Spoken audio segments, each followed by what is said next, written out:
Après plusieurs mois de débat, l'inversion de la canalisation 9B d'Enbridge est maintenant chose faite. L'entreprise a commencé à remplir son oléoduc, qui était inactif depuis 2 ans, pour acheminer le pétrole de l'Alberta vers les raffineries de l'Est du pays. Les premières livraisons doivent se faire d'ici la fin de l'année. Les opposants au projet promettent toutefois de poursuivre la bataille. Le reportage de Bruno Coulombe.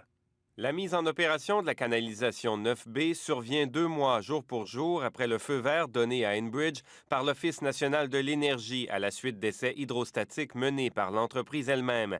Exploité depuis presque 40 ans, le tronçon de 639 km du pipeline entre North Westover en Ontario et Montréal constitue la dernière étape d'un projet pour alimenter les raffineries de l'Est du pays, y compris celles de Suncor à Montréal et Valero à Lévis. Le porte-parole d'Enbridge, Éric Prudhomme. On parle là d'environ 1000 emplois. Sans le renversement de la ligne 9B, c'est le secteur de la pétrochimie qui est à risque. Enbridge affirme qu'elle mettra tout en œuvre pour assurer l'exploitation sécuritaire du pipeline.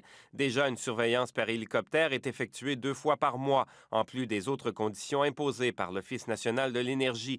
Joint à Paris, Patrick Bonin de Greenpeace n'est pas rassuré. C'est un projet à haut risque avec une entreprise en qui on n'a aucunement confiance. Si certaines municipalités comme Mirabel se disent satisfaites des conditions imposées à Enbridge, d'autres craignent l'impact d'un éventuel déversement sur leur approvisionnement en eau potable. Le préfet de la MRC de Vaudreuil-Soulanges, Jean Lalonde, promet de poursuivre la bataille. On va regarder tous les moyens possibles, peut-être possiblement le moyen légal, pour qu'on puisse arrêter le flot d'inversion. À terme, la conduite doit permettre d'acheminer jusqu'à 300 000 barils de pétrole par jour.